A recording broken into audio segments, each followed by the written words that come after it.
Thanks for being here. Subscribe to Cheating Stories Best, so you don't miss new stories. During another evening in the bedroom, the wife called her husband by the wrong name. Today's story with a similar plot. Enjoy watching it. It was a perfect day even though it was Monday. The job was ideal because I own my own consulting firm, which meant I didn't have a boss. I built an extension to our house for my office so I could work from home and not have to deal with traffic on the way into the city. Another reason why it was a perfect day, my wife, to whom I have been married for 20 years, came home from work today and cooked us a wonderful dinner. She's still as beautiful as she was on our wedding day, and she doesn't look a day over 40. Yes, it was a perfect day. To cap off this perfect Monday, I plan to spend the night with N. We used to be intimate 4 or 5 times a week at the beginning of our marriage, but over the years, the frequency decreased, although the quality remained high. For the last 3 months, my wife has limited it to once a week on Fridays only, which doesn't suit me or meet my needs. She also became quite irritable during this time, probably from lack of intimacy. I haven't had enough intimacy lately, so I decided that we would be intimate that night to end this perfect day. I wasn't going to wait until Friday. During dinner, I told my wife that we would be intimate that night and that my body needs a release, so we'll be intimate tonight. I'm not going to wait until Friday, I said. I'm very tired today, maybe tomorrow night or the day after tomorrow, my wife said. No, we will be intimate tonight, I said firmly.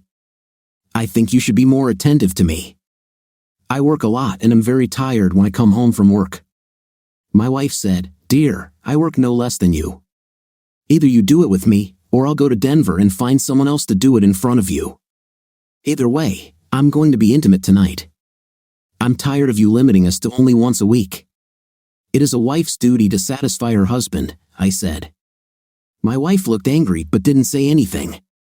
She stood up from the table, began to collect the dishes from dinner, and then put them in the dishwasher.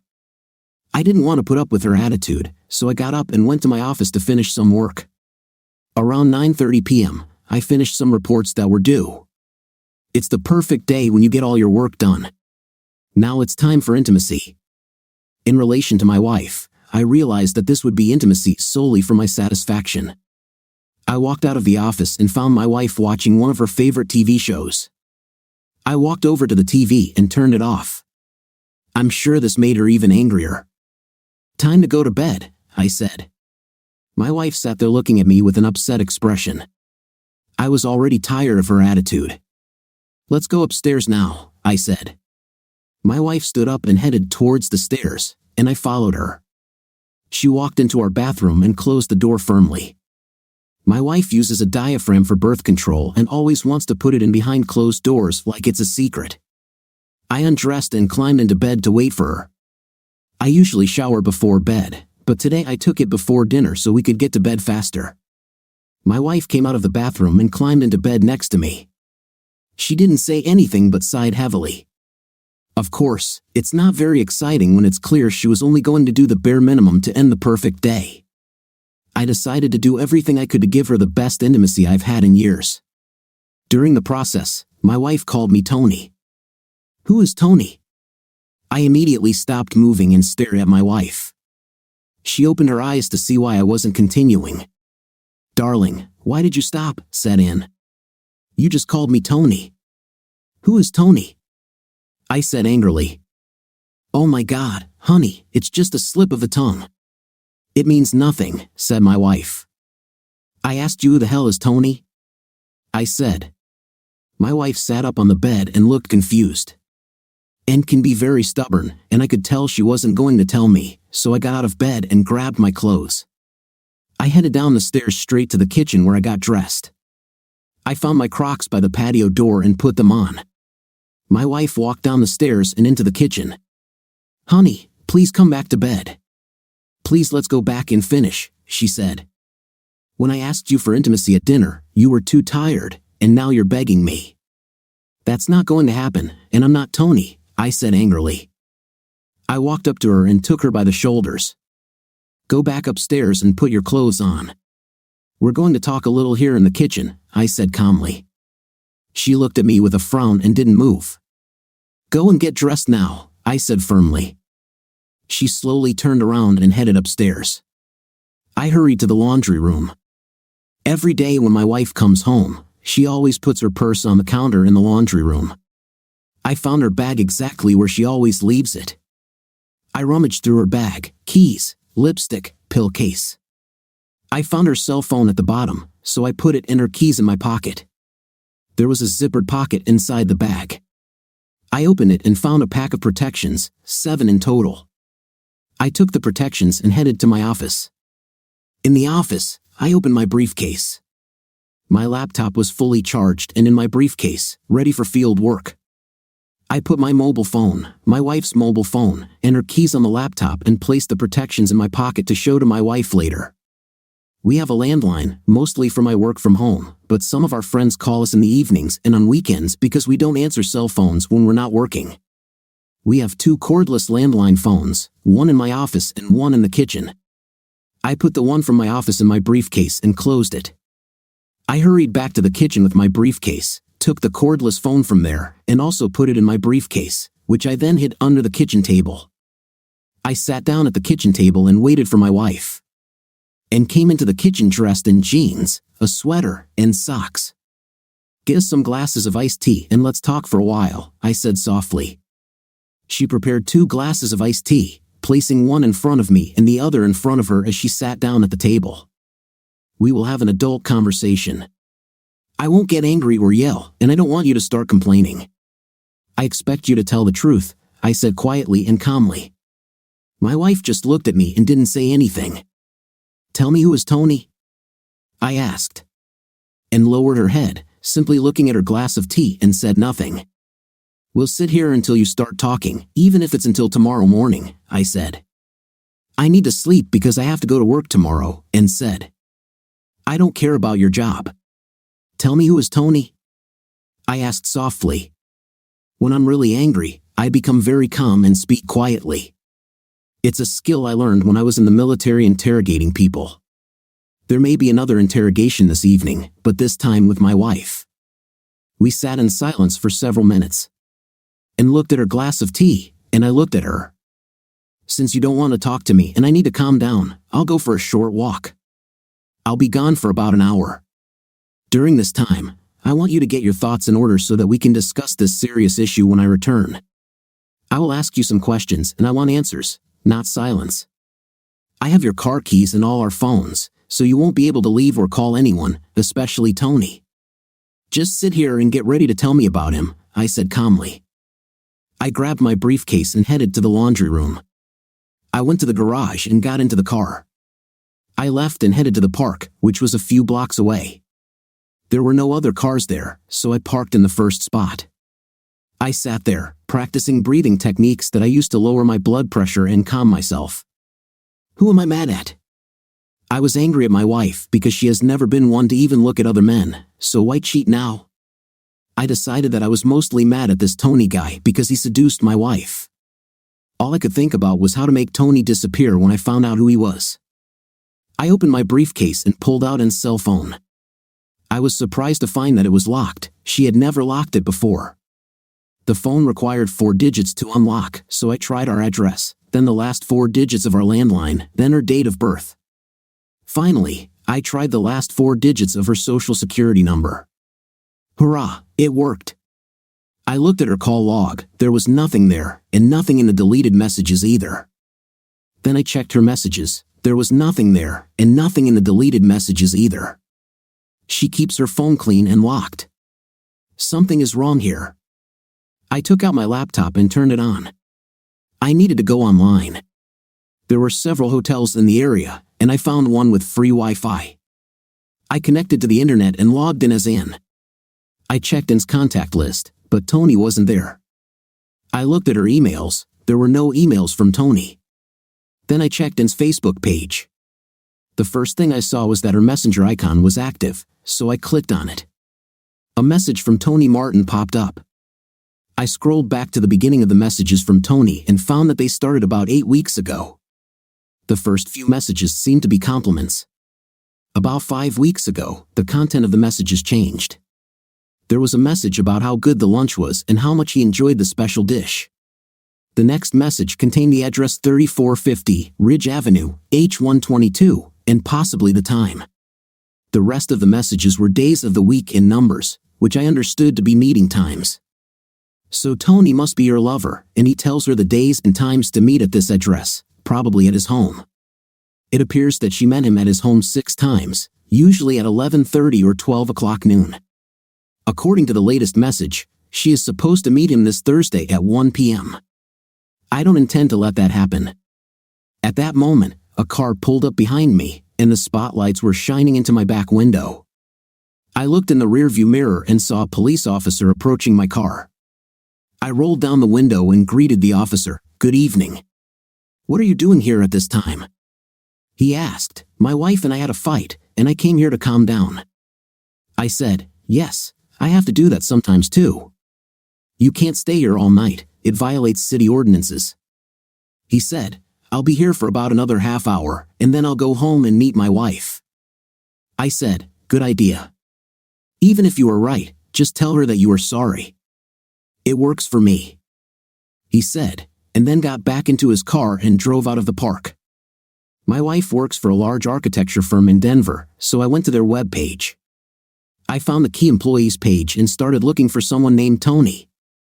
I saw a photograph of my wife in her short biography. She is the manager of their research group, which checks suppliers and their products. The last person on the key employees list was Tony Martin, who was hired about 3 to 4 months ago from a firm in Dallas to manage the interior design group. His photo showed a very handsome man with black hair and dark eyes. He was clean-shaven and looked younger than my wife and me, maybe 10 years or more. I found Tony Martin on Facebook. There were several of them, but only one was an architect. On his cover was a photo of him standing next to a new black BMW. There were no photos of his wife or children on his page. This is strange. In the About section of his page, I found that he is married to Linda Martin. It was an active link, and I clicked on it. Her Facebook page showed her to be a very attractive red-haired woman with 2 red-haired boys. It stated that they lived in Dallas, Texas. There were recent photos of the boys at school, so his wife apparently hasn't moved to Denver yet. I opened Google Maps and entered the address from Tony's message to Ann. The address turned out to be the address of an elite residential complex. Everything is starting to come together. I turned off the laptop and put it back in my briefcase. I took Ann's cell phone again and looked at her phone contacts. Neither Tony nor Martin were there, but I found a TM with a phone number and address. The address matched the address in Tony's Facebook post. I had a phone in the glove compartment for work purposes. I took it and called the number for TM. A sleepy voice answered the call.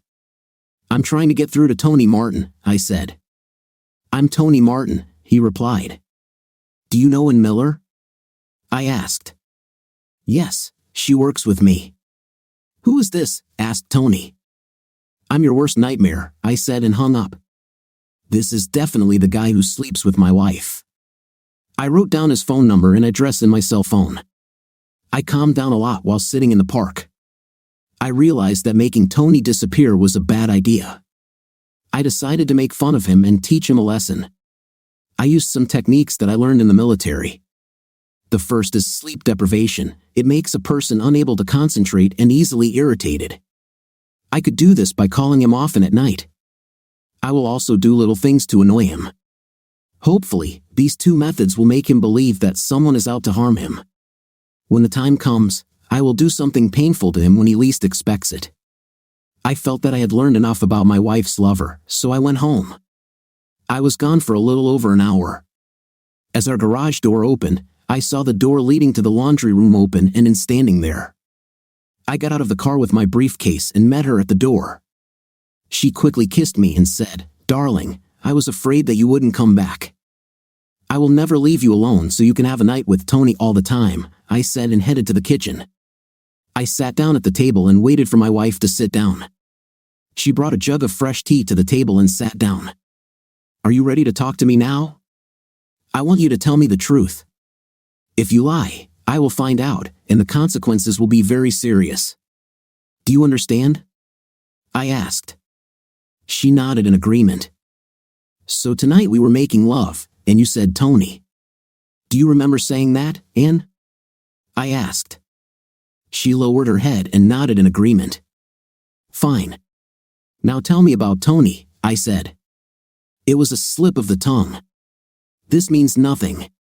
Honestly, dear, I'm really sorry, she said.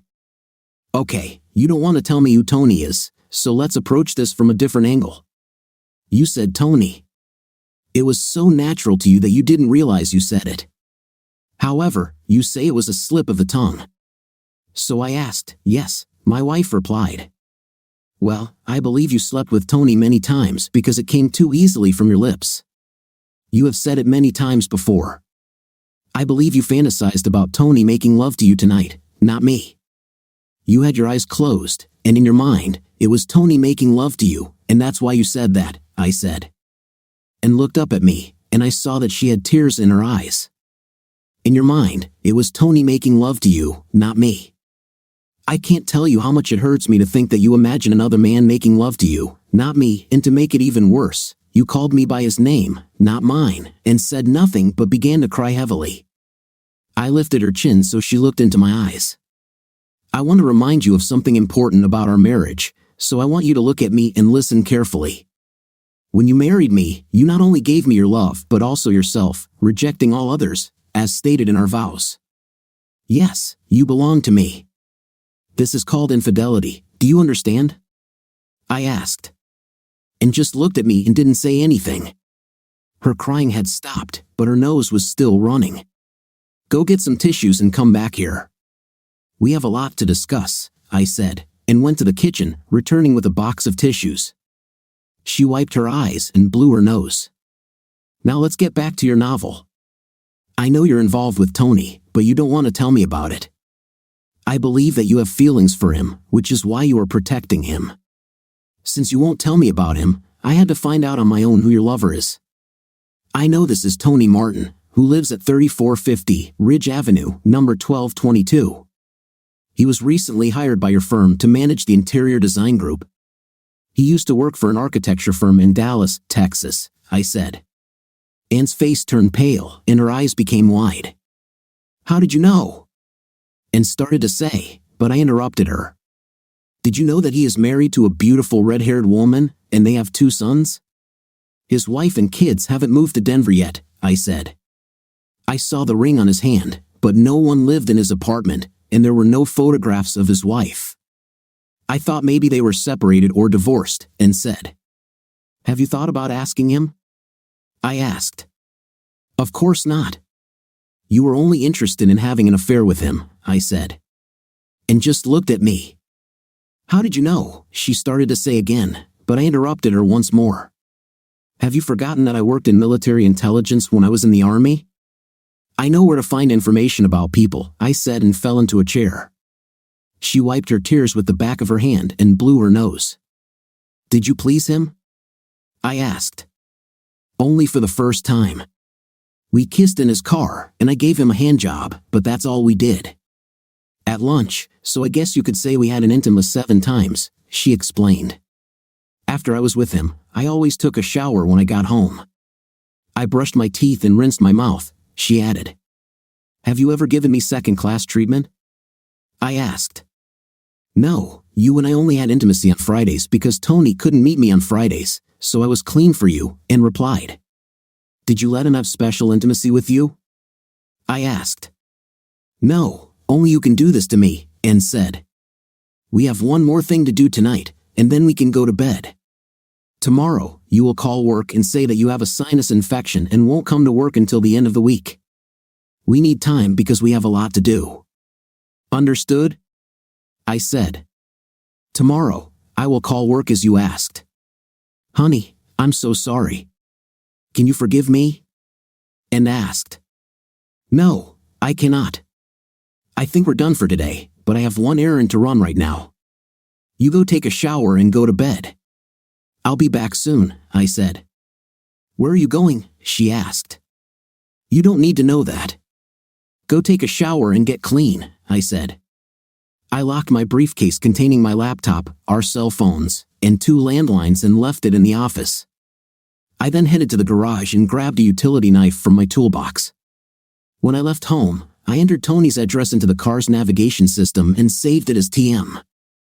I followed the directions and arrived at a very nice apartment complex. I found Tony's apartment, number 122. I took In's keys and held the key in my hand. I looked around for security cameras and found none. I looked at Tony's door and noticed that he didn't have a doorbell with a camera, so I walked over to his door. The manufacturer's name on the lock matched the brand on the key.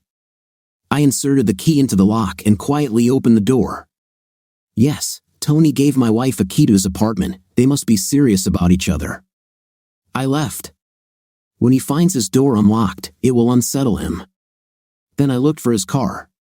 It was easy to find because there was only one black BMW, and it was parked in front of Tony's apartment and had Texas license plates. I took a utility knife out of my pocket and cut off all 4 valves on his tires and put them in my pocket. Within seconds, Tony had 4 flat tires. I got into the car and called Tony again from my work phone. "Hello," he said. You could hear from his voice that he was sleeping. "It will take you longer to get to work tomorrow, so get up early," I said and hung up. Between the late-night calls, the unlocked front door, and his 4 flat tires, I had definitely gotten his attention. When I entered the house, all the lights were off except the stairs. I went to our bedroom and undressed. I climbed into bed and found In waiting for me. "I was worried you might not come back," she said. I went to bed next to her. "So you won't kick me out?" asked In. "No, the guest bed is just not ready for you yet. Tomorrow, I want you to remove everything you put there and make the bed because you will sleep there," I said and turned on my side, facing away from her. Tuesday, the next morning, the alarm went off, and we both got up and got dressed. And prepared us a delicious breakfast. There was no conversation during the meal. When we finished and put the dishes away, I gave her one of our cordless phones and reminded her to call work. She called and requested sick leave for the rest of the week. I took the cordless phone back because I didn't want her to contact Tony. "I need to know that this affair is over. Tony is no longer in your life," I told my wife firmly. She lowered her head and said quietly, "Yes, it's over." "Fine. Then we have things to do," I said. I took several pairs of nitrile gloves from the kitchen and put them in my pocket. My wife uses them when cooking, especially when working with meat or vegetables. We're going to get tested for STDs, and then I have some other things to do. "So grab your purse and let's go," I said. I drove us to the nearest urgent care center, where we had our blood drawn for STD testing. We were told that the results would be ready in 3 days. When we got back to the car, I took my work phone out of the glove compartment and called Tony at his work number. And had given me his number. He answered immediately. "This is Tony Martin." "How can I help?" he said. "How did you get to work this morning?" I asked and then hung up. "What was that about?" asked my wife. "I think he had car problems this morning. I wanted to make sure he was at work and not at home," I replied. I then pulled up the TM address into the car's GPS, which I had saved last night. When I arrived at Tony's apartment and looked very nervous. "Why are we here?" she asked. "Wait and see," I replied. I parked in front of his car, which still had 4 flat tires. He probably took a taxi or rideshare to get to work. I put on gloves and asked him to do the same. I didn't want to leave fingerprints. We walked to his door, and I used In's key to open it. Once we were both inside, I locked the door. "I assume you had intimacy on his bed." "Where is it?" I asked. "This apartment belongs to the company. The master bedroom is locked and reserved for our clients. Tony bought his own bed and put it in one of the other bedrooms," and explained. And led me upstairs and down a short hallway to the bedroom. The room had only a queen-size bed and an alarm clock on the floor. I took out a utility knife and cut the pillows, scattering the filling around the room. I then cut the sheets and blankets into pieces and cut the entire length of the mattress in a cross pattern. "Oh my God, dear, what are you doing?" asked my wife. "I wanted to make sure you weren't here on Thursday afternoon," I replied. "Honey, I told you it's over," said In. I ignored her and said, "Show me the bathroom you used." She led me down the hall to the bathroom. There were his and her sinks with mirrors above each sink. I noticed that on the counter next to one of the sinks were a comb, hairspray, deodorant, eyebrow pencil, lipstick, toothbrush, and toothpaste. You're serious about this guy? You've already started moving in, I said. This is wrong. I needed to look presentable when I went back to work, she said. Take your things. Do you have any clothes here? I asked. No, she replied and began putting all her things into her purse. I took her eyebrow pencil and wrote the word idiot on the mirror above his sink and then gave it back to her. I took a wet rag and towel and started wiping down the surfaces in the bathroom. Then I wiped down all the doorknobs and around the bed. We moved downstairs to the living room. There was only a sofa and a TV on the wall but no laptop. I wiped everything there too, then went to the kitchen and did the same. I opened the refrigerator and saw several bottles of beer and a half-gallon of milk and nothing else. I unplugged the refrigerator and hid the cord underneath. I covered the sink with kitchen towels and turned on the water. It will flood the kitchen, my wife said. Yes, I know. I think we're done here. Let's go, I said. We went out, and I locked the door with N's key. Then I went to Walmart and bought a box of envelopes, a pack of pens, and a small notepad. I also went to the tool department and made a duplicate of Tony's door key. In the car, I made and write Tony a note saying she wouldn't come on Thursday, that the affair is over, and that she is returning the key to him since she no longer needs it. We put the note and the original key in the envelope and wrote Tony's name on the envelope. I drove to Ann's work and parked nearby. I told her to stay in the car while I took the envelope to the reception and asked her to give it to Tony. We were still wearing gloves, so there were no fingerprints. I drove us home and threw the gloves in the trash can in the garage. We went inside, and I told Ann to sit back down at the kitchen table. We haven't finished discussing your affair yet. I feel like you have feelings for this guy. Damn it, you've already started moving in with him. All you had to do was bring your clothes. When were you planning to do this? I want you to look me in the eyes and tell me that this is really over, I said firmly. Oh honey, I assure you it's over. The things I left in his apartment were just so I would look presentable when I went back to work. I didn't intend to move in with him. I love you, not Tony. It was just for intimacy, it didn't mean anything. I assure you that it's all over, Ann said and tried to hug me, but I stopped her with my hand. I'm letting you stay here with me because I love you and because I think there's something wrong with you. You've changed a lot lately and have become very difficult to get along with. In short, you've become very unpleasant. Every time I tried to talk to you, you got angry with me. It is not normal. Until I found out about the affair, I thought you had some kind of mental problems. I even asked our family doctor if you were okay. He assured me that you were healthy, but I was worried that there was something wrong with your brain because the changes were sudden and intense. I placed most of the blame for your affair on Tony. He's handsome and I'm sure very convincing. I'm sure he talked you into it, and you were naive enough to believe what he told you. He just wanted you in bed and didn't care about you. I planned to deal with him. As for you, I was disappointed to see that you started moving in with him. Now I understand that the affair was not something random but something that you were fully committed to, I said. Oh my God, I really ruined everything. I'm really sorry, said my wife. If you were drunk and did it once, I could forgive you. But you had intimacy with him 6 times and started moving in with him. This is serious, I said angrily. Have you had other mistakes with men in the past? I asked. No, I've only been with you and Tony since we got married, she replied. Why did you cheat on me? Am I not good enough for you? I asked. I don't know why. This has nothing to do with your abilities. It started out as friendship and somehow turned into intimacy. I liked it, so I kept seeing him, she said, crying. Friendship that turned into intimacy 6 times? You must have a problem or you're just not thinking clearly, I said. Will I divorce you? It's too early to make this decision. We've been together for 20 years, so there's loyalty on my part. Besides, because of the way you acted, I believe there is something wrong with you. I feel obligated to take care of you until you get better. So I'm leaving divorce as an option for now. I'm done for today. Do you have anything to say? I asked. Yes, I have. I'm not foolish, but I made a poor judgment. I allowed myself to please him when I thought I could get away with it. I allowed myself to be intimate with him, thinking it would pass. And yes, the intimacy was very good, just without love. I cannot justify any of these actions to myself or to you, Jim.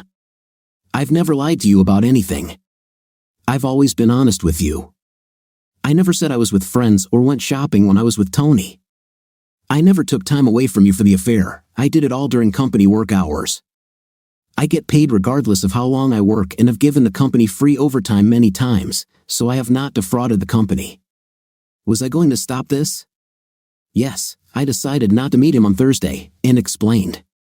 And thought for a moment and then said, I know you're mad at Tony, but what you did in his apartment seems childish to me.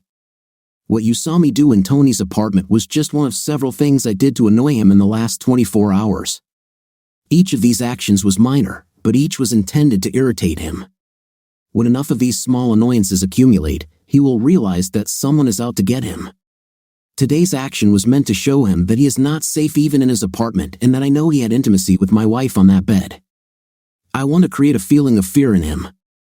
I want him to always be looking over his shoulder, waiting for something else to happen.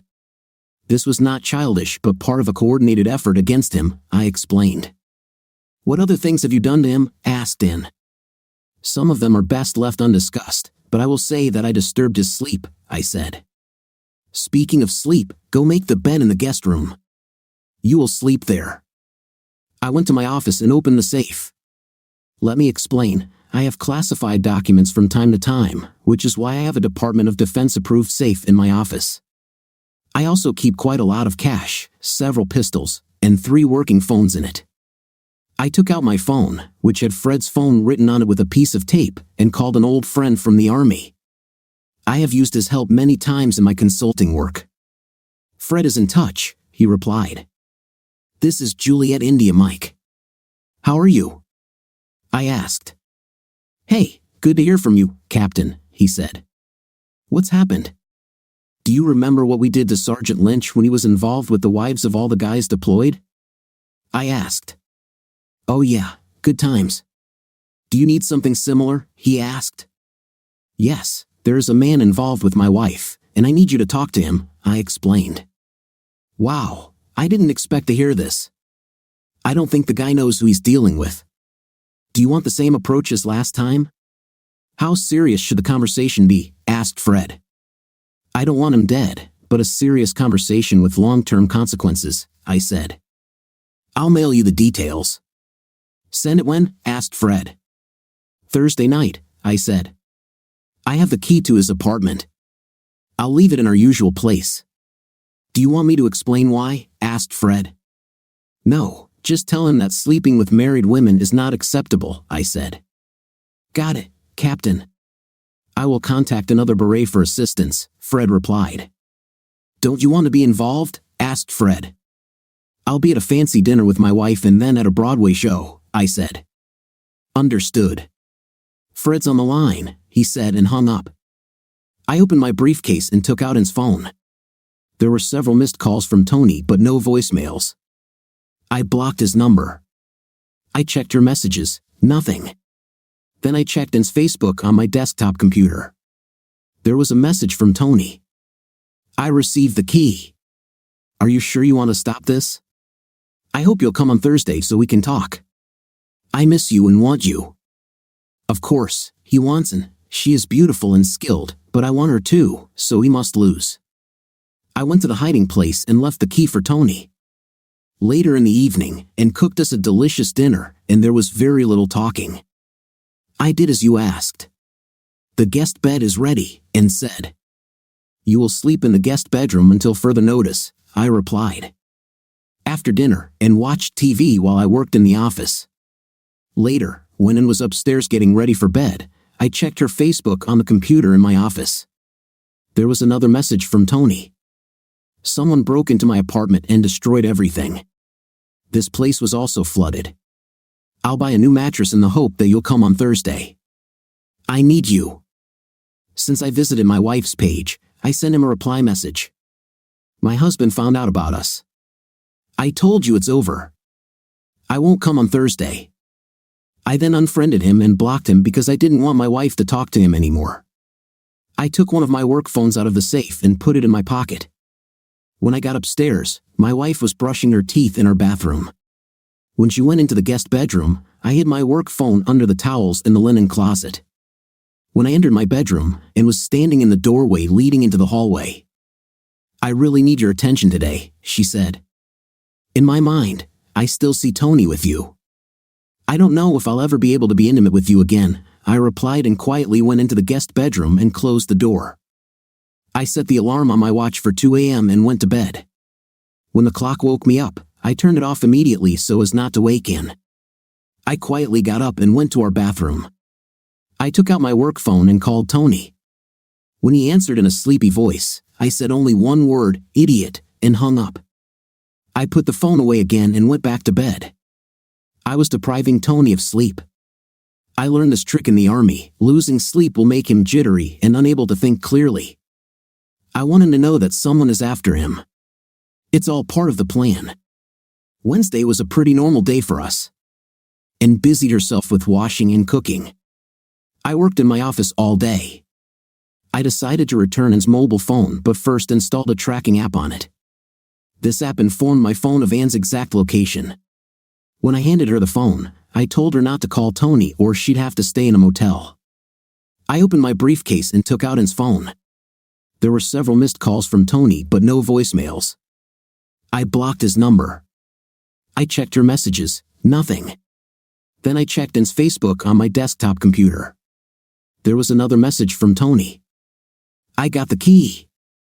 Are you sure you want to stop this? I hope you'll come on Thursday so we can talk. I miss you and want you." Of course, he wants Anne. She is beautiful and skilled.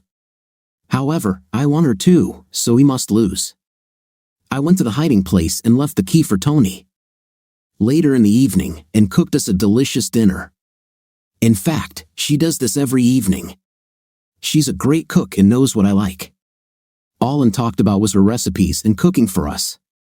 I hardly spoke. After she washed the dishes, I told her that I wanted her to come with me in the car. I drove us to Tony's apartment and parked across the street from his house. "Why are we here? Are you trying to rub my nose in this?"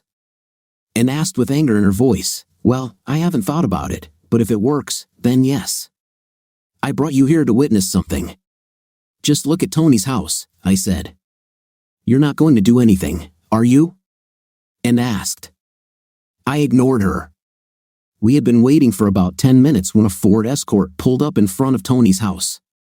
A woman came out, went to his door, and knocked. Tony came out, kissed her, and they got into her car holding hands. "This is Sherry from work," I said. I started the car and followed them. They went to a modest restaurant and motel on the other side of town called the Midway Motel and Restaurant. I've been there, the food is okay, but the motel is known for renting out rooms by the hour. Tony left and went to the office. I took out my phone and turned on the camera app. He walked out holding 2 key cards and got into the woman's car. They drove up to room 110 and parked in front of it. Tony used one of the cards to open the door. She got out of the car, and they both went inside. I took photographs of all of this. It seems your lover is interested in more than just you. See why we need to get tested for STDs? I asked. That's Sherry, she's married, and said angrily. I wonder if he did this while he was with you. It's good that you decided not to move in with Tony. Plus, he doesn't have a bed anymore, he has to use the motel for his romantic encounters, I said and laughed. We drove back home. As we entered the house, and slammed the garage door and walked up the stairs, I realized that she was very angry but wasn't sure at whom exactly. I let her get ready for bed in her bathroom while I stayed in the office. I opened the safe and took out one of the burner phones and called Tony's cell phone. The phone rang and rang until he finally answered. What? He said angrily. Mr. Martin, this is the Aspen Condo Residents Association. We noticed that there is an abandoned car in front of your house. We don't tolerate abandoned cars, So we've asked the police to set up 72-hour surveillance of your car. If you don't fix it and move it within 72 hours, it will be towed." "Good evening, Mr. Martin," I said and hung up. I took out my phone for Fred and called him. "Fred's on the phone," he said. "I want delivery to the Midway Motel and Restaurant, like it used to be," I said. "Got it," Fred said and hung up. When I went upstairs to our bathroom and had just finished her nightly routine, I realized that she was still angry, but I wasn't sure at whom. "I hope you're happy now. You shoved Tony's actions right in my face," she said. "I'm your best friend in the world. I just showed you that your lover is cheating on you. He doesn't seem to have the same feelings for you as you do for him. You were just another woman in his life. Don't shoot the messenger. Your mood will make you sleep in the guest room. The bed in the master bedroom is for me and my loving wife, who used to live here. I hope for a return," I said. Thursday, my wrist alarm woke me up at 1 a.m. I checked on and she was fast asleep in the guest bedroom. I went to the bathroom and pulled out a burner phone from a stack of towels. I dialed Tony's number. The phone rang for a while until he finally answered breathlessly. "Yeah, they're still there. They're having intimate. You know Sherry is married," I said and hung up. At breakfast, I realized that and had been crying. I didn't tell her anything. She served us breakfast and then sat down at the table to drink coffee and look at me. "I'm sorry for the way I acted last night," she said quietly. "I wasn't sure who you were mad at." "Both of you," I said. "And I have something planned for us this evening, but first I want you to reassure me that your affair is over. Because last night, it seemed like you still had deep feelings for Tony," she said. "I already told you it's over. So what are your plans?" "Something to do with Tony again?" she asked angrily. "Stop it, Ann. I'm tired of this. We have dinner reservations at the Brown Palace downtown and then we'll go to a Broadway play at the Denver Theater." "I thought I'd try asking you out," I said. "Oh," Ann began, but I interrupted her. "I'm trying to be kind to you, but you keep reacting poorly. You're still angry and upset with me because I showed you that your lover is cheating on you, the same way you cheated on me. Think about it, a cheater cheats on his mistress. I was planning on asking you to spend the night with me, but your attitude has turned me off. I've endured enough of your complaints over the past months, and it ends today. You will move all your belongings into the guest bedroom and guest bathroom. Consider it one step closer to the door. You will stay there until you understand how a devoted and faithful wife should behave. I can't cancel today's reservations, so be dressed up and ready by 6 p.m. Now get out of my sight," I said angrily. Ann's face reddened, and her eyes widened. She ran out of the room crying. I worked all day in my office on reports that were due soon. I didn't see Ann, but I heard her moving things into the guest bedroom. I didn't have any reservations for today, so I decided to make some. I called the Brown Palace and made a reservation for 6:30 p.m., and then called the Denver Theater and bought 2 tickets to the play Aladdin around 3 o'clock in the afternoon. Fred called me on a burner phone. "A poker party is planned for tonight. Will you be somewhere today?" asked Fred. "Dinner and a show," I said. "It's a pity that you won't be able to come to the poker party. She must be very cheerful." "Our game will end shortly before midnight," Fred said and hung up. Around 5 o'clock in the evening, I went upstairs and took a long shower. I shaved again and put on my best suit and tie. I used the cologne that Ann bought me. I noticed that she was also dressed smartly and was applying makeup in the guest bathroom. Around 6 o'clock in the evening, we went to the Brown Palace. I told Ann that she looked very good and that she was a really beautiful woman. I could understand why Tony was interested in her, I thought. And didn't apologize for her nagging. She remained silent. In the car, we had a very fancy dinner and then walked to the theater. After the show, we stopped at the Village Inn for pie and iced tea. We returned home around 1 o'clock in the morning. I walked into the guest bedroom door. She put her arms around my neck and kissed me. "I had a great time tonight." "Thank you," Ann said. I didn't answer her, I just looked at her. She lowered her head and said, "Sorry about today. Last night was such an unexpected surprise, and I took it all wrong. I'm sorry that I misinterpreted your intentions about tonight. You really showed how much you care about me. I'm sorry I was such a mess. I truly love you and want to continue to be your wife. Do you want to sleep with me tonight? Good night, Anne. Sleep well, I said and went into the master bedroom, closing the door behind me. Friday morning, I woke up to a pleasant surprise. Anne had been very considerate. It was a good start to the day, and I wasn't going to stop her. Anne told me, I wanted to thank you for last night and for putting up with my complaints. I know it can be difficult sometimes. Then she went to prepare breakfast for us. After breakfast, I went to my office and checked my email. One of them contained the results of STD tests. I was all clear, but Anne had an infection. The laboratory recommended that she see her family doctor. I opened the letter and gave it to Anne. I saw her make an appointment over the phone with our family doctor. Later that morning, Anne's secretary at work called with news. She said that since Anne and Tony were so close, she thought Anne must know about Tony Martin. He was found beaten in the parking lot of the Midway Motel and Restaurant around midnight. Police believe the attack was a robbery because his wallet and credit cards were stolen.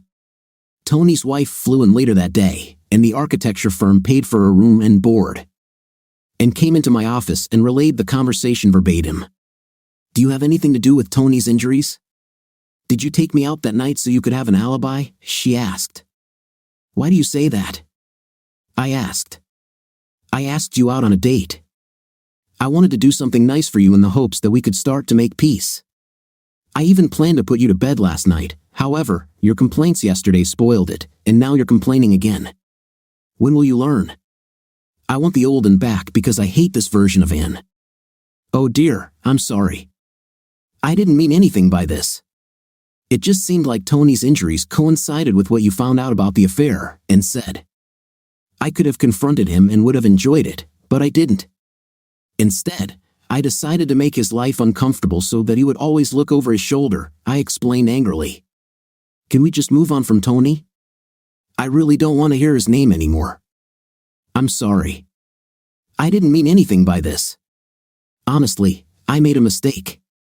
Sorry, Anne said, starting to cry. You continue to be upset with me. For the last 3 months, you've been difficult most of the time, and I'm tired of it. Good partners don't behave like this and certainly don't limit their partners to having intimacy only on certain days. Last night, I tried to show you that I still love you and wanted to do something nice for you, but here you are again, complaining. As a result, I've decided to take one more step. We will live separately for a while so that you can sort out your thoughts. We'll both still live here. I'll be in the master bedroom and bathroom, and you'll be in the guest bedroom and bathroom. We will have breakfast together every day, but that will be the limit of our time together. I will dine elsewhere and may sometimes be late. Don't talk to me unless it's an emergency. You need time alone to really think, and don't go out in the evenings because it might result in you moving out. During our separation, I will also think seriously about whether I want to keep you and if you are worth forgiveness, I said. Darling, I'm sorry. I will do everything to fix things, Anne said, crying. And one more thing, don't go to the hospital with him. His wife is here, and it's her job to be with him, not yours. But if you go to see him in the hospital, don't come home. Trust me, if you go to the hospital, I will find out. You can't hide it from me. You won't need to take your things because I will get rid of everything. I was too kind to you, but your behavior undermined my efforts to reconcile with you, I said. Later that day, I called Fred on the burner phone. Captain, sir, he said. I heard the poker party was a success. You missed a good time, I said. How much did I lose? He asked. $9.50 should cover your losses. Can you give them to me mostly in 20s? I asked. I'll leave them in our usual place, Fred said. I finished typing up some photos from my phone of Tony and his date. I wrote 2 letters and printed them out. I folded each letter and included several photographs, then put each set in an envelope and signed a name on each one. For my next case, I needed to look like a businessman or someone official. I put on a white shirt with a dark tie and chose a tweed jacket. I took $950 in cash from the safe and locked it. I went to our usual spot and left the money there. I then went to the hospital where Tony was being treated. I wore my colored glasses to complete my formal look. I walked into the hospital and asked for Tony's room. When I approached his room, there was a red-haired woman sitting on a chair by the bed. Tony was asleep and connected to many tubes and wires, his head bandaged. I put my hand on the red-haired woman's shoulder and handed her an envelope marked Linda. "I'm sorry, madam," I said and left. She turned around and wanted to say something, but I had already left. She opened the envelope and read the letter. "Dear Linda Martin, it is with great regret that I inform you that your husband is involved with married women from his office. He was found lying in the parking lot of the motel where he met these women. I suspect an angry husband might have sent Tony a message. The police believe it was a robbery, and it might be best to let them believe that, as it will keep his affairs out of the newspapers and television. You don't have to believe this letter, so I've attached photos taken at the same motel where Tony was found. If I were you, I would have wanted to know." I drove to Ann's work and gave another envelope to the receptionist. It was addressed to Lionel Miller, the CEO and founder of an architecture firm. His letter read, "Dear Mr. Miller, your new employee Tony Martin is involved with married women from your company. If you have a no intimacy policy, he's violating it, and you're not enforcing it. Tony could cost you millions in compensation to these women's husbands. Is it worth the expense and publicity for your well-known company? The women are not to blame and should not be fired, as he may be blackmailing them. He's skilled at seducing married women, and this isn't the first time. He was found beaten in front of the motel where he took these women. Perhaps an angry husband sent him a message. The police believe it was a robbery to minimize your firm's publicity. Let them continue to believe that. However, you should conduct an internal investigation of your firm and maintain a no intimacy policy." One of the photos shows Tony standing in front of the room he used on Wednesday, and one of your married employees can be seen approaching him. I decided to have a steak dinner at Texas Roadhouse. After dinner, I sat at the bar sipping a few sodas and watching a football game on TV. I got home at 10:30 p.m. and went straight to my bedroom, slamming the door loudly so that Ann could hear that I was home and not in the mood. Time passed slowly over the next week. Ann returned to work, but I sensed tension in her office. Everyone knew that she and Tony were involved, and now Tony was beaten. There was likely a lot of talk around the office. Additionally, her company was conducting an investigation into Tony.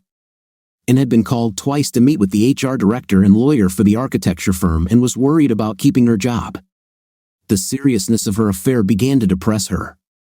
Every morning when Ann left for work, she would come to my office door to say goodbye. She stopped doing this a few months ago, probably when she started dating Tony. I knew where Ann was at every moment of the day thanks to an app on her phone. When she came to work, she stayed there. At the end of the workday, she always left on time and sometimes stopped for groceries on the way home. When she returned home, she never left again and tried to talk to me several times, but I just walked away. She always started with an apology, which I was already tired of. On Tuesday evening of that week, 2 police detectives came to our house. They explained to Ann and me that during their investigation, they had discovered that Tony had been involved with women from the architecture firm. They spoke to Ann alone first. She later told me that they just wanted to confirm that she had a relationship with Tony. She confessed and said that I knew about it. They then asked her where she was on Thursday night, and she mentioned our date. They also asked if her husband wanted revenge on Tony. She said no, he's not like that. When they spoke to me privately, they wanted to know where I was that Thursday night.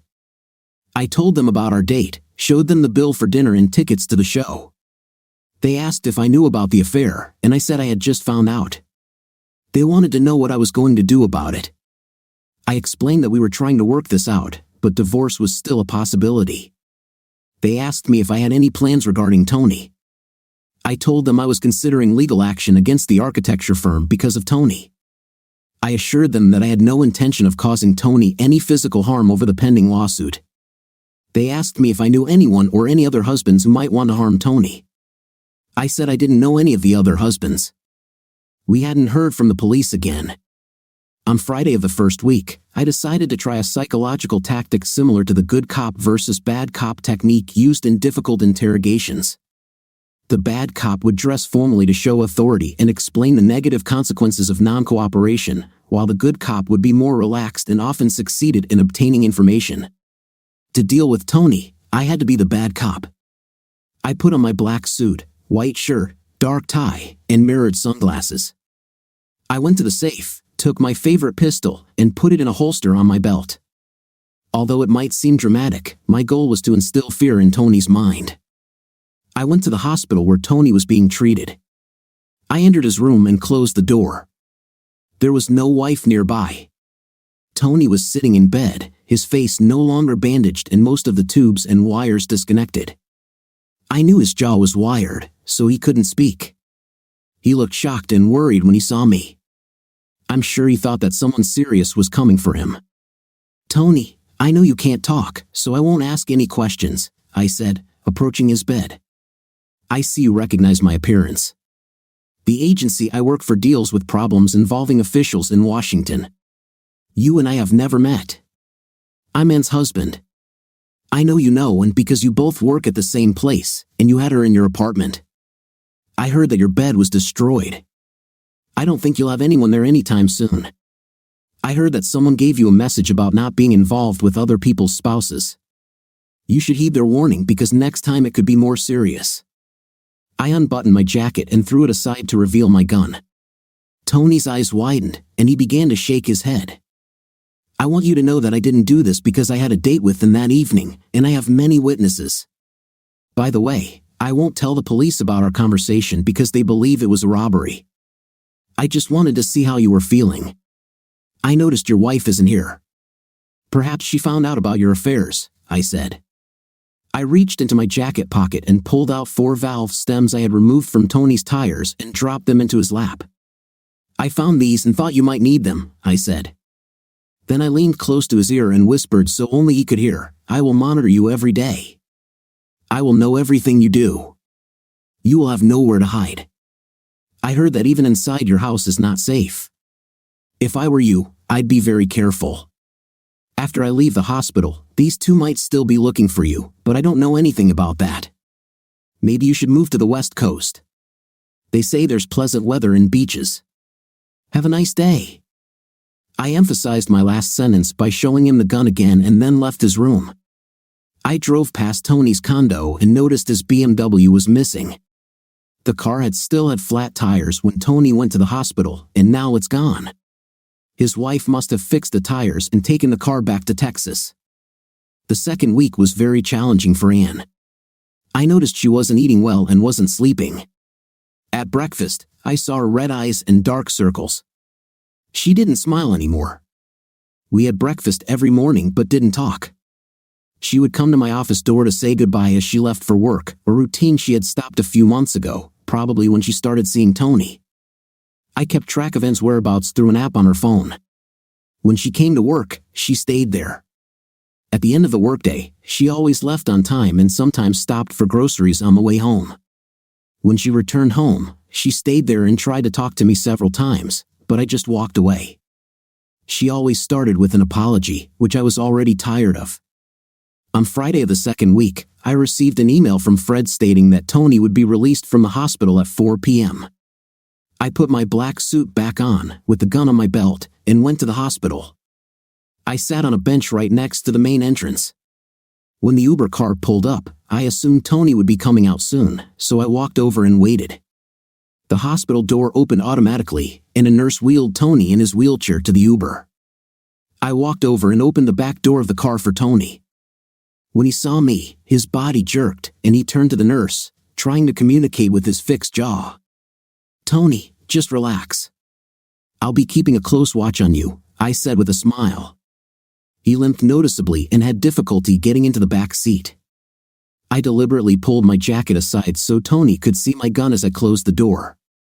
"Have a nice day," I said. The Uber left, and the nurse told me, "He's pretty badly hurt, so I'm glad you'll be looking after him." "Yes, madam, have a nice day," I answered. I nodded to her and walked to my car. I took off my black jacket and tie and went to one of my favorite restaurants. I got home around 7 p.m. and went straight to my bedroom to read. On Monday of the third week, my wife called me and told me that 3 key people from her firm were going to visit Tony, the firm's lawyer, the director of human resources, and the vice president of operations. She said they had just left, but she didn't know why they wanted to see him. She later found out that they had forced him to sign numerous documents and then fired him. The condo was owned by an architecture firm for out-of-town clients, so they gave Tony a week to move out. The third and fourth weeks passed, and then stopped trying to talk to me. We had breakfast together, and she always said goodbye when she left for work, but that was all. During the day, we both worked. In the evenings, I ate out and returned late. On Thursday of the 5th week, since I hadn't spoken to her, and wrote a short handwritten letter and taped it to my bedroom door. It said, "My dear husband, I tried to talk to you, but you just closed me off. I am very sorry for the affair and for my actions. When I found out that Tony had been attacked, I was mistaken in how I perceived it all. I had time to think about everything. I told myself it was just intimate with Tony, but I realized that you can't have a relationship with someone 6 times and not develop feelings. I see now that the feelings were one-sided. He only wanted me for a night. Even though I told you it was over, I realized I couldn't just switch off my feelings. But you showed me that Tony was seeing someone else, which helped me move on from him. I'm sorry I behaved this way. I've put Tony into my past, just like the person I was with before I met you. I never think about them, and Tony is in the same category now. I understand that I hurt you with this affair. This is something I didn't fully consider at the time. I admit that I was only thinking about myself. I have left Tony behind and am trying to forget him, but I understand that you cannot so easily forget what happened. I betrayed you, and you lost trust and perhaps love for me. I made a huge mistake by getting involved with Tony. He is very attractive and much younger than me. When he started showing interest, I was flattered and fell for his seduction. However, I will not use this as an excuse for my actions. I take full responsibility. I understand that you may be unsure if you want me as a wife after this, and I understand why. If the situation had been reversed, I would have reacted even worse than you have. I didn't realize how badly I hurt you. I wish we could find time to talk. All I ask is one conversation so that we can express everything that is on our hearts and discuss everything thoroughly. If after this conversation you still want a divorce, I will understand and accept it. Regardless of whether you decide to divorce me or not, please at least let me stay with you. I will be the best cook, housekeeper, companion, and partner you can imagine. I really need intimacy, and I know you've suffered too. You can use my body however you want, without obligations. You don't even need to talk to me. I just miss hugs and waking up together. I love you more now than on our wedding day. I realize how much I depend on you and how much I need you. I hate myself for what I did to you, and I'm so lonely that I just want to die with love. I read the letter several times and admit that even the tough guy inside me cried. I didn't think much about reconciliation or divorce. In fact, I was trying to suppress thoughts about the affair. I truly believe that 90% of the blame lies with Tony, and addressing the issue with him will solve most of the problem. However, I needed to learn a lesson, so I arranged for us to live separately. I needed time to process the affair and stop being so influenced by her interactions with Tony. I decided that I would talk to her the coming Saturday. I posted a note on the guest bedroom door that said, "Talk Saturday after breakfast." On Friday of the 5th week, breakfast was quiet as usual. And came into my office and said goodbye as she left for work. Later that day, I found a note from Ann on my bedroom door. "Jim, today is Friday, and we used to have intimate moments on Fridays. I miss it, and I know you do too. Whenever you come back tonight, you can use me however you want, no talking, just intimacy. We don't have any STDs, and my infection has cleared up. You don't need to sleep with me, and admit it." This was clearly out of character for her, so she must be in a desperate situation. I laughed at the irony of her note. Was she really highlighting our Fridays? I would have to see how I felt later in the evening. I arrived home around 8 p.m. and found Ann sitting on her bed, reading a book, and was completely without clothes. I stopped in the doorway and picked up her note. When I brought you to your lover's house, you accused me of rubbing your nose in it, and we had a quarrel. So, I need to ask, are you throwing our Fridays in my face by asking me for intimacy tonight? I asked. Damn it, this is not what I meant. I didn't think about it when I wrote the note. I just remembered that we used to have intimacy on Fridays, and today is Friday. I've messed everything up again. I can't seem to do anything right, and said and began to cry. I went into her room, hugged her, and let her cry on my shoulder. I wanted to do something special for you. I know you're suffering too because I am. I'm so unhappy and want closeness so badly tonight. Sorry, I just can't seem to get it right, and said.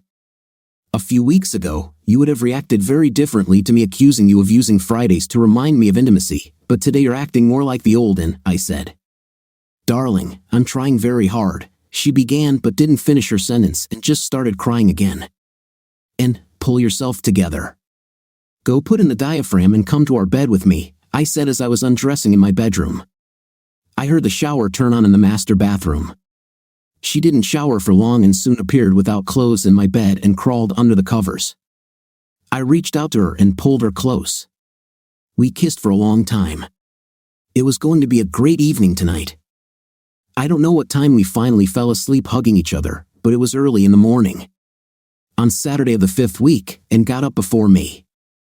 I smelled bacon cooking, so I got up and dressed. When I reached the kitchen and was serving a large breakfast of eggs, bacon, potatoes, and waffles. She seemed happier than I had seen her in months. I heard her humming and smiling at me a lot.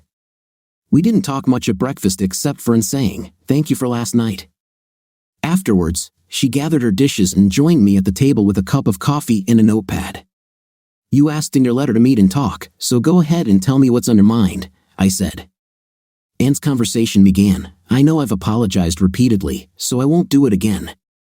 I know some of this will be painful for both of us to hear, but we need to talk it out so we can put it behind us and focus on reconciliation.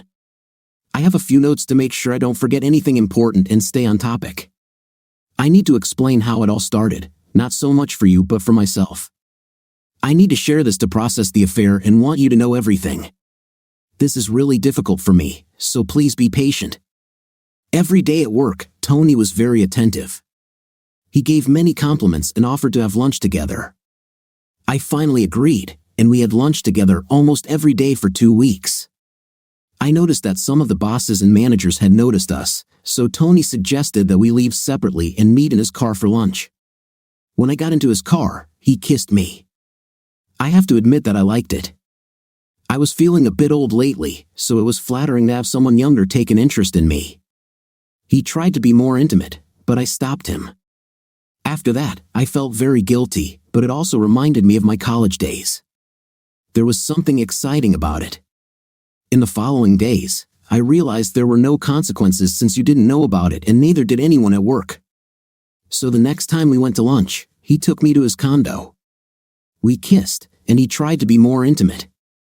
I decided to go ahead with it, thinking I could get away with it. He was a very attentive partner, and the experience was thrilling because I knew I shouldn't be doing it. I felt euphoric afterward but was reminded of my actions when I returned to the office. I was on edge until my next period started. I couldn't imagine what would happen if I got pregnant. We couldn't meet every day due to his work commitments, so it was sporadic. He didn't tell me until the morning if he wanted to meet. I couldn't use the diaphragm daily because I wasn't sure of his plans. I was also concerned you might notice if the diaphragm was missing, so I bought the protections you found in my purse. He gave me the key to his condo so I could visit on weekends. I never intended to meet him on the weekends. On those days when he wanted to meet, I would leave work 10 to 15 minutes before him and head to his house. Since I had the key, I could go in and get ready. When he arrived, we would be intimate. We only did this once per meeting because we needed to return to work. Over the last 2 times we met, I no longer felt the same excitement afterward. It became monotonous. After these last meetings, I felt only regret, guilt, and self-disgust. The day I accidentally called you Tony, I decided that I couldn't continue seeing him. I couldn't bear it anymore. We've both seen stories online about unfaithful spouses, and I know people might wonder if he was better in some way, so I'll tell you honestly, he wasn't better than you. In fact, he was smaller, but he knew how to use it. The experience was good, but I can't compare it to what we have because it's different. Let me explain. The experience with him was initially exciting, but by the time I returned to work, the thrill had worn off. For several days afterward, I felt guilty and remorseful, adding a lot of stress. The last 2 times, there was no excitement, only guilt and self-disgust. When we are intimate, it's different. I feel loved, and you always hold me in your arms. The next day, I still feel this love and am happy, with no stress involved. Tony suggested limiting our intimacy to Fridays, so I would be fresh for him throughout the week, and we could be together any day he was available. He had commitments that prevented him from meeting on Fridays, so you wouldn't suspect anything. I now understand how difficult it was for you because until last night, I hadn't had consistent intimacy for several weeks due to illness. The romance ended when I mistakenly called you Tony. That night, I wanted to tell you everything to stop hiding the affair, but you were so angry. I was scared and, for the first time, feared for my safety. I've never seen you so angry. As for my behavior, it probably started when I began having lunch with Tony. Initially, I wanted to spend more time with him, but I couldn't because of our relationship. This made me angry, and I took it out on you. Later, I felt guilty and hated myself for it. I now realize that my anger was directed at myself, not at you, but I transferred it to you. I'm sorry for how I treated you. With Tony no longer in our lives, especially mine, there's no reason for me to be unpleasant to you. I can return to being the old and you love. I don't understand how you feel about me sometimes. You get upset, but then you take me on wonderful dates, leading me to believe you might have forgiven me and that we could be together again. But then my behavior causes more issues, and you distance yourself from me. I don't know if we'll get back together or if we'll divorce. Regardless, I hope you'll accept my offer to stay with you, as I mentioned in my letter. I regret everything I did with Tony, even the work lunches. I agree that it was a foolish decision. I am very sorry for the pain and suffering I caused you.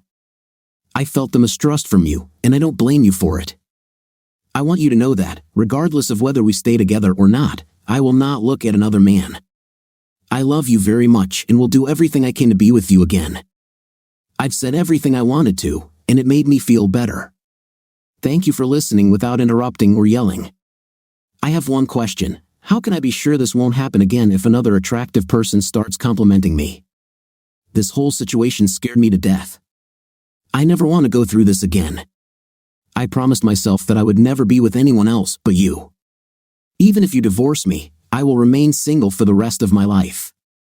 And replied, I'm not sure I needed to hear some of the details, but I see you needed to express everything. Now that we've shared all this information, I don't want to discuss it again, and I never want to hear Tony's name again. That Monday night when you called me Tony, I was angrier than I've ever been. I was furious with you for cheating. It was something I never thought would happen to us, but it did. I was very angry with Tony because I blamed him for the affair and wanted to hurt him. However, most of all, I was angry with myself. It bothered me that I didn't know about the affair. I work in intelligence and pride myself on my skills, yet my wife was involved with another man, and I didn't know. When I saw that you had moved some of your things into his apartment, I realized our marriage was over, and I wanted to hurt both of you. But I calmed down and paused. For the last 4 or 5 months, you've been very difficult to communicate with. You often became angry with me and raised your voice, which was out of character for you. I felt like you were so focused on yourself that you couldn't see how your words were hurting me. I couldn't figure out what I was doing wrong. I knew something was troubling you, and you were expressing your dissatisfaction by taking it out on me. All I could think was that there might be a physical or mental issue affecting you. The idea of infidelity didn't even cross my mind. About 2 months ago, I contacted our family doctor to discuss my concerns.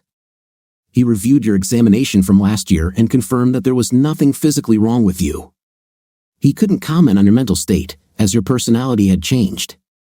I began to worry that you might be dealing with mental health issues, and I didn't know how to bring this up without provoking a strong reaction from you.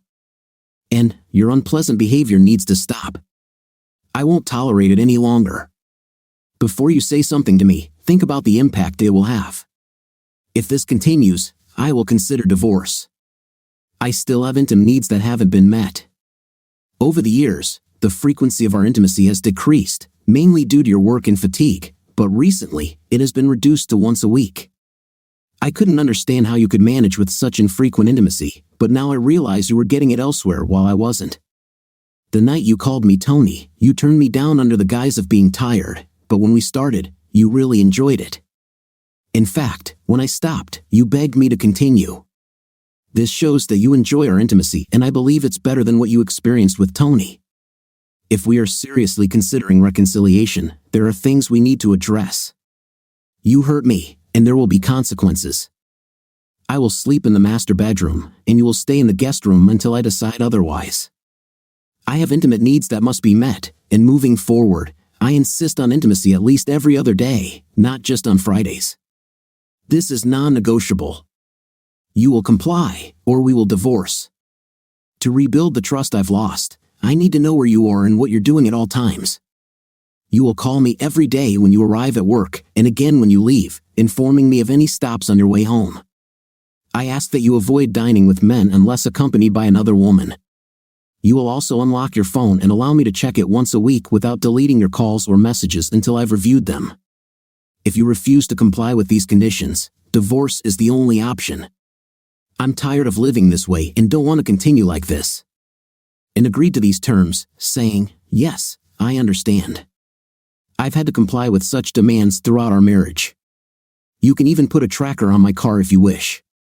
As for intimacy, she said she would be available anytime and anywhere, as mentioned in her letter. I said, I appreciate your willingness, but I want an active partner, not just someone who is passively available. We both stood up from the table and embraced. We had tears in our eyes. Darling, look at me, I said. I see something in your eyes. Maybe we should start by focusing on meeting each other's needs. And responded with a giggle. We then went to our bedroom and rekindled our connection.